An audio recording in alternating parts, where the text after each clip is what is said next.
யார தொட்டிட்டு இருக்க நீ? என் தலைவரை தொட்டவனை நாங்க சும்மா விட்டது இல்ல. உன் வாய் மயிரை மூடிட்டு இருக்க மாட்டியாடா? உன்னாலதான்டா எல்லாரும் என்ன செருப்பால அடிக்க போறாங்க. மடக்கூதி மட்டையா? மரியாதையாக தலைவரிடமும் தலைவர் ரசிகர்களிடம் நீ மன்னிப்புக்க. மன்னிப்பா? ஏப்பா கேட்டுருப்பா. ஆமாப்பா, அவன் ஓட்டுக்காக மானத்தை வைக்கிறான். மன்னிப்பு தானே. பாசத்துக்குரிய ரஜினி சார் அவர்களுக்கு நான் பதிவு பண்ணக்கூடியது, இவர் பெரிய ஜார்ஜ் புஷ் அறிக்கை விடுறாரு, மன்னிப்பு கேளு. அப்படி உங்களுக்கு நான் சொல்ல வேண்டிய நோக்கம் வேறு. உங்களுக்கு வருத்தம் ஏற்பட்டிருந்தால் என்னுடைய வருத்தத்தையும் என்னுடைய மன்னிப்பையும் பகிரமாக நான் கேட்டுக்கொள்கிறேன். ஏன் உனக்கு இந்த வேலை? நீ வாங்குற இந்த 10-5 பிச்சைக்கு இது தேவைதானா? எத்தனை ஒரு பஞ்சாயத்தடா முடிச்சு வச்சு பாரு, நமக்காக அம்பட்டு போலும் பிள்ளை குட்டியோட வெயில்ல காத்து கிடக்குறாங்களே. தனித்து போட்டின்னு அறிவிச்சாச்சு. ஆனால் இருந்தாலும் தொடர்ந்து வந்து பாஜக கூட்டி அமைக்க போகுது. இதுல ஒரு விஷயம் என்னன்னா, நிறைய யூகங்களுக்கு கண்டிப்பாக நாங்கள் பதில் சொல்ல விரும்பவில்லை. ஏதாவது இந்த மாதிரியான அறிவிப்பு வருதுன்னா எங்க கட்சியில கண்டிப்பாக அது அபிஷியல் அறிவிப்பாக இருக்கும். நிறைய யூகங்கள் நாங்க கடந்த 7-8 மாசமா பார்த்துட்டு இருக்கோம். நம்ம அண்ணனுக்கு பல்வேறு சொல்றாங்களே ஆஃபர்லாம் கொடுத்தாங்க. 50-50, நீங்க 90 நான் 90, நீங்க முதலமைச்சர் 2.5 வருஷம் நான் முதலமைச்சர் 2.5 வருஷம், எல்லா ஆஃபரும் கொடுத்தாங்க.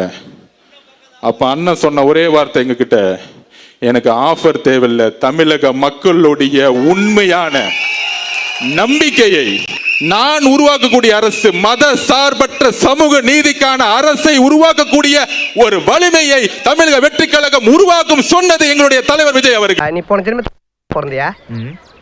இல்ல இப்படி ஆப்பு சிவி வைக்கிறியா? அதான் கேட்டேன். இது தமிழ்நாடு சட்டசபைக்கான ஒரு தேர்தல். இதை ஏன் தமிழ்நாட்டுக்கும் டெல்லிக்குமான ஒரு எலெக்ஷன் சொல்றீங்க அப்படின்னு நான் கேட்டிருந்தேன். முதலமைச்சர் பதவி ஆசைப்பட்டு டெல்லிக்கு அடிப்பணி வர எங்களுடைய தலைவர் அல்ல.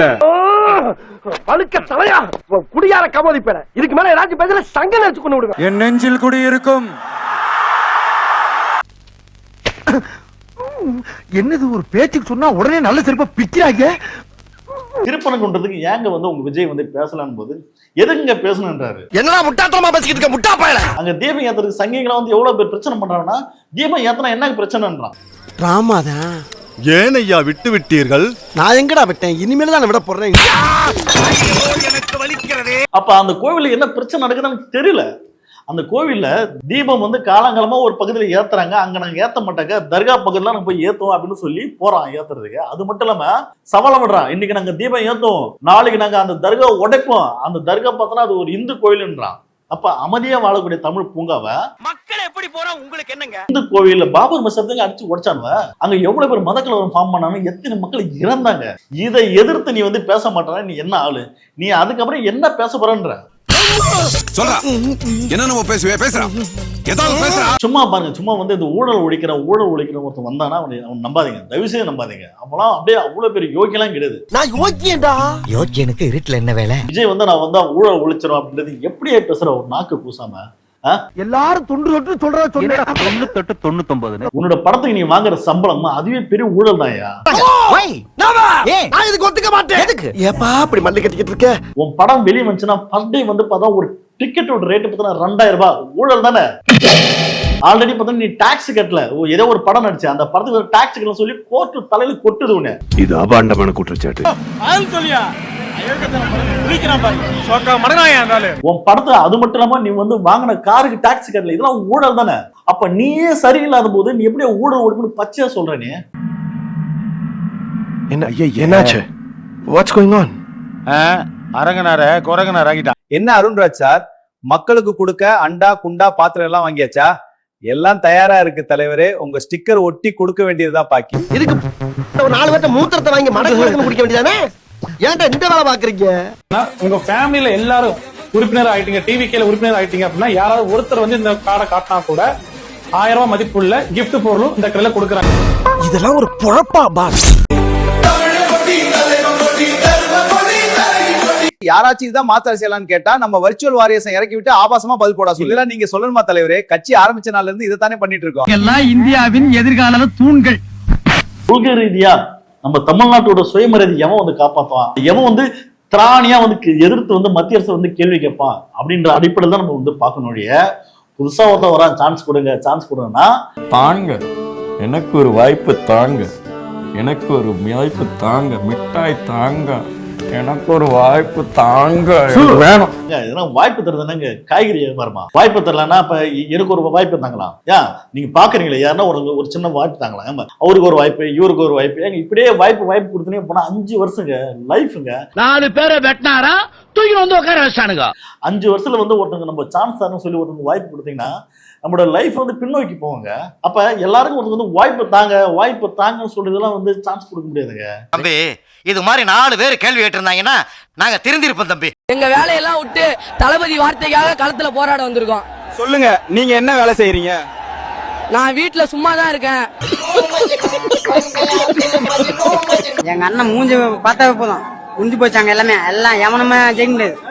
விஜய் தான் ஜெயிக்கலாம் சித்திரம். நான் பைத்தியமாயவன் ரொம்ப நேரம் நல்லா பேசிக்கிட்டான் ஐயா. கணவரை கூட விட்டுருங்க, குழந்தைக்கு மிஞ்சின விஜய் பிடிக்குமா? பாட்டி நான் ஒண்ணு சொல்லவா? சொன்னா உடனே கேட்கணும். சொல்லுப்பா. காலகாலத்துல ஒரு நல்ல டிக்கெட்டை வாங்கிட்டு போய் சீக்கிரம் சேர வேண்டியது. சரி, இவ்வளவு ஆர்வமா இருக்கீங்களா, இன்னைக்கு ஒரு வேளை உங்களை கூப்பிட்டு பாரதி இங்க வாங்க, ஏதாவது பேசணுமா, ஏதாவது சொல்லணும்னு விருப்பப்படுறீங்களான்னு கேட்டா என்ன பேசியிருப்பீங்க? பேசியிருப்பா தெரியல, கட்டி பிடிச்சி முத்தம் கொடுத்து. ஹாய் ஃப்ரெண்ட்ஸ், தமிழ்நாட்டுல எலெக்ஷன் டேட் அனௌன்ஸ் பண்ணாங்க. எனக்கு டிவி கேக்கு ஓட்டு போட முடியல, ஊருக்கு வர முடியலன்றதே பெரிய கஷ்டமா இருக்கு. என்ன பண்றது தெரியல. எனக்கு மட்டும் தான் அப்படி இருக்கா, ஃபாரின்ல இருக்க எல்லாருக்கும் இப்படிதான் இருக்கான்னு எனக்கு தெரியலப்பா. சாம்பார் அப்ப எனக்கு வந்து கண்டனம் தெரிவிச்சுக்கிறேன். தயவு செய்து என் தலைவர் ரேஸுக்கு போயிருக்கான், அதை வச்சுக்கிட்டு இந்த சாதாரண சில்லண்டி பாய்ஸ் வந்து இந்த என் கொடி அந்த கொடின்னு போட்டேன்னு வச்சுக்க செருப்பு பிஞ்சிருமுடா அவனுக்கு. இதெல்லாம் அண்ணன் தம்பி நமக்குள்ள எதுக்கு? அண்ணன் தம்பியா? என்ன அண்ணன் தம்பின்னு உன்னோட என்னையும் கூட்டு சேர்க்கிறேன்? அந்த ஆளு எனக்கு என்னன்னு போறாப்ல, நீ அவனை வச்சு அரசியல் பண்ணாத. ஆம்பளை என்ன ஜெயிச்சு பாரு, ஓப்பனா ஒத்துக்கிறேன். ஆம்பளை என்ன ஜெயிச்சு பாத்துக்க, புரியுதா? என் தலைவனை உள்ள இழுக்காத.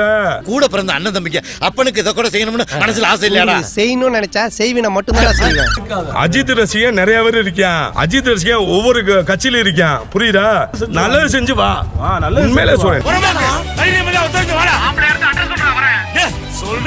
வெங்காயம் அண்ணன் வண்டி முருகன்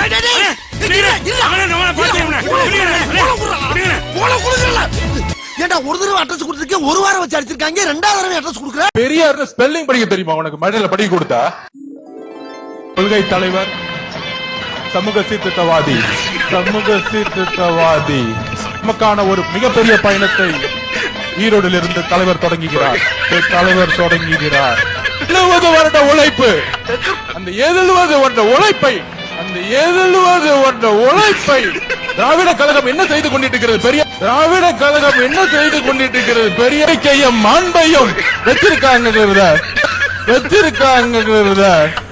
இருக்குங்கிறத பதிவு பண்ணிது. இவனுக்கு கூட எல்லாம் எப்படி பொழப்பு நடத்தி?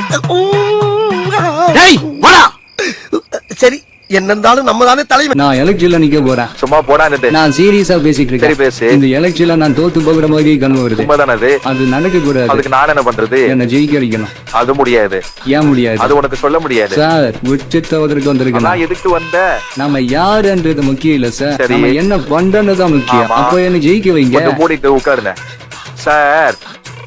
நான் சொல்றதுலாம் கனெக்ட் பண்ணிட்டே வாங்க. நல்ல மரியாதை. உன் தகுதிக்கு நீ எவ்வளவு சதவீதம் ஓட்டு எதிர்பார்க்கிற? 45%. சூப்பர் ஸ்டார் என்ன பஞ்சாயத்து காக்கா கலைவன பிரச்சனை பண்ணிருக்க. நடந்தது என்னன்னு ஊருக்கே தெரியும். உனக்கும் ரஜினி ஃபேன்ஸ்க்கும் ஆகாது. இதுல ஒரு 10% ஓட்ட கம்மி பண்ணா மிச்சம் எவ்வளவு இருக்கு? 35% இருக்கு. 35%. அப்புறம் அஜித் ஃபேன்ஸுக்கும் ஊர் ஃபேன்ஸுக்கும் வாய்க்கா தகராறு, அடிதடி, சண்டை, பேனர் கிளிக்கிறதுன்னு எதிரியாவே மாத்தி வச்சிருக்கிறல்ல. எங்களை மன்னிச்சுக்கிட்டல, எங்களை மன்னிச்சு எங்க அண்ணனுக்கு ஓட்டு போடுத்தல, உன் ரசிகர்களையும் ஓட்டு போட செலுத்தல, அவங்க காலில் அவனால வரும். இதுக்கெல்லாம் சேர்த்து ஒரு 10% ஓட்டு கம்மி பண்ணு. மிச்சம் 25% இருக்கு. அப்புறம் சூர்யா ஃபேன்ஸு, எஸ்கே ஃபேன்ஸு, மத்த ஃபேன்ஸ் கிட்ட எல்லாம் வம்புழுத்து வச்சிருக்கல, இதுக்கு ஒரு 5% கம்மி பண்ணு.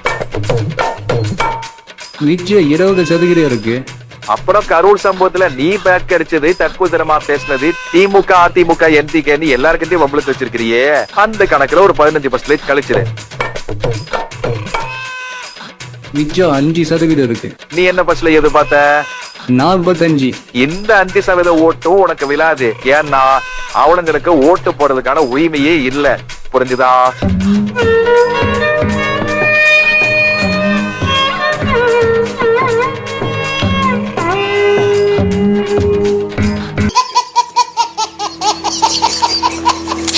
எல்லாரையும் பகச்சிக்கிட்டு இருக்கானுங்களே. அப்ப ஜெயிப்போம் எதை சொல்றானுங்க, எப்படி சொல்றானுங்க? அணில் குஞ்சுகள் மட்டும் வாக்களிச்சு ஜெயிச்சிருவானுங்களா இவனுங்க? பார்த்தாலே எப்பறம் ஒருத்தனை பார்த்து அடிக்கணும் போல தோணும். பாரு யார முறைக்கிற? மச்சான் முறைக்கிற மாதிரி தான் இருக்கு. என்ன முறைக்கிற? எதுக்கு திருப்பி முறைக்கிற? சினிமாலையும் எல்லாரையும் கடிச்சு வைக்கிறானுங்க. அஜித் சார் ரசிகர்கள், சூர்யா சார் ரசிகர்கள், கமல் சார் ரசிகர்கள் எல்லார்கிட்டையும் வம்பு பண்றானுங்க. சிவகார்த்திகேயன் அவர்கள் முதற்கொண்டு எல்லாரையும் கடிச்சு வைக்கிறானுங்க. அரசியல்லையும் எல்லாரையும் கடிச்சு வைக்கிறானுங்க. வெளியே வந்தா மக்களை எல்லாம் சாகடிச்சு கொள்றானுங்க.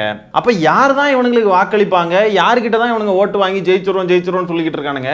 எல்லா சைடும் எல்லாரையும் பகச்சுக்கிட்டு இருந்தா எப்படி? எனக்குன்னே வருவீங்களாடா? ஏன்ட்ட சரசம் பண்றக்கே ஓட்டாப்பே உங்களை பெற்றுறாங்களா? ஏன்டா அப்படி பட்டத்திலே வந்து பஞ்சு பண்றீங்க? மே 4ஆம் தேதி காக்கா பிரியாணி உறுதி.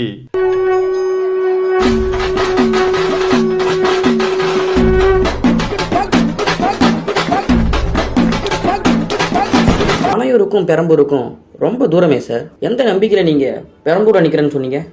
பனையூர் இங்க இருக்கு, பெரம்பூர் எங்கேயோ இருக்கு.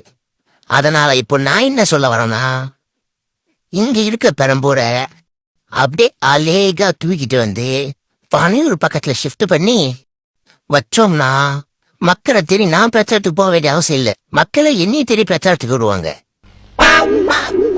எப்படி ஐடியா? மூளையில என்ன இருக்குன்னு தெரியல. பிறக்கும் போதே களிமண் மட்டும்தான் பெத்து வச்சிருக்காங்க. என்னுடைய தங்கை கற்பழிக்கப்பட்டு இன்னைக்கு வந்து செத்து போய் 6 நாள் ஆகியும் அவனுடைய குடும்பம் இன்னைக்கு கடவுள நின்றுட்டு இருக்கு. இது திசை திருப்பதுக்குதான் இந்த பிரச்சாரம். யாருமே இல்லாத கடையில யாருக்குடா தியாத்திர? உன் கடமை உணர்ச்சிக்கு ஒரு அளவே இல்லையாடா? சங்கீதாக்கா கொஞ்சம் காலை பிடிச்சி கேட்டுக்கிறோம். எங்க அண்ணன் வேணான்றாதீங்க, எங்களுக்கு மனசு கஷ்டமா இருக்கு. இப்போ ஒன்னே ஒண்ணுதான் விஜயனா, நீங்க மறுபடியும் சினிமாக்கே உள்ள போயிருங்க. கட்சி வேணாம்னா சங்கீதாக்கா உன் காலை பிடிச்சி கெஞ்சி கேட்டுக்கிறோம். எங்க அண்ணனை வேணாம்ன்றாதீங்க. கெரியரின் உச்சத்தை உதறிட்டு, அந்த ஊதியத்தை உதறிட்டு உங்களை மட்டுமே நம்பி வந்திருக்கேன். ஆனா த்ரிஷாவை விட்டு வர மாட்டேன். இனியாவது பத்திரிகையாளர் ஊடக நண்பர்களும் தகரியமா செய்தி போடுங்க. இத்தனை நாள் பயந்து இருந்தது போது நான் இதுவரைக்கும் சொன்ன செய்திகள் அத்தனையும் பத்திரிகையிலும் ஊடகத்திலும் வந்தவை. நாங்களாக திருச்சி சொல்லவில்லை.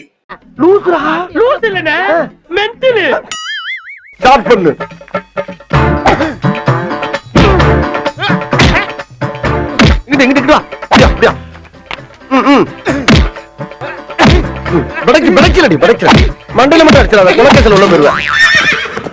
சரியா? உங்க வீட்டு பிள்ளையா நினைச்சு எல்லாரும் என்னை மன்னிச்சிருக்க.